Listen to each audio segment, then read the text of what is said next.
തിരുവനന്തപുരം കാട്ടാക്കടയിൽ ആശുപത്രിയിൽ ഭീകരാന്തരീക്ഷം സൃഷ്ടിച്ചയാൾ അറസ്റ്റിൽ. കാട്ടാക്കട മമൽ ആശുപത്രിയിലാണ് സംഭവം. ആശുപത്രിക്കുള്ളിൽ കയറി ഇയാൾ ജീവനക്കാരെ ഭീഷണിപ്പെടുത്തുകയും അസഭ്യം പറയുകയും ചെയ്തു.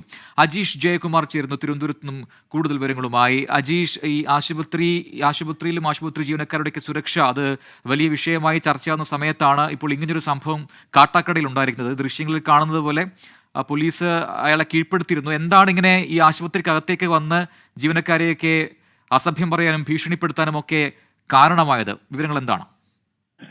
ഇന്ന് ഉച്ചയ്ക്കാണ് ഈ സംഭവം നടക്കുന്നത്. തിരുവനന്തപുരം കാട്ടാക്കട മമൽ ആശുപത്രിയിൽ, സ്വകാര്യ ആശുപത്രിയാണ്. ഈ ആശുപത്രിയിലേക്ക് കടന്നു വന്ന യുവാവ് ആശുപത്രിക്ക് അകത്ത് കയറി തന്റെ ബന്ധുവുണ്ടെന്ന് പറഞ്ഞ് ആദ്യം ബഹളം വെക്കുകയായിരുന്നു.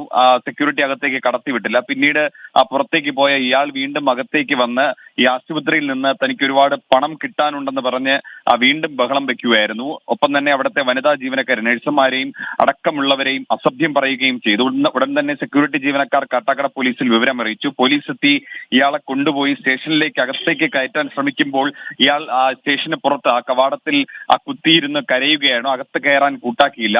അഭിലാഷ് എന്നാണ് ഇയാളുടെ പേര് എന്നാണ് മനസ്സിലാക്കുന്നത്. ഇയാൾ ഓരോ സമയത്ത് ഓരോ സ്ഥലം ആണ് പറയുന്നത്. ഇയാൾ മാനസികമായിട്ട് ഇയാൾക്ക് പ്രശ്നമുണ്ടോ എന്നാണ് പോലീസ് സംശയിക്കുന്നത്. നിലവിലെന്തായാലും കാട്ടാക്കട ആശുപത്രി ഉടമയുടെ പരാതിയിൽ പോലീസ് പരാതി നൽകിയിട്ടുണ്ട്. പോലീസ് നിലവിൽ കേസെടുത്തിട്ടില്ല. ഇയാളുടെ ഒരു പശ്ചാത്തലം കൂടി അന്വേഷിച്ച ശേഷമാകും കേസെടുക്കുന്ന കാര്യത്തെക്കുറിച്ച് ആലോചിക്കുകയുള്ളൂ. ശരി, അജീഷ് ജയകുമാറാണ് വിശദാംശങ്ങൾ നൽകിയത്.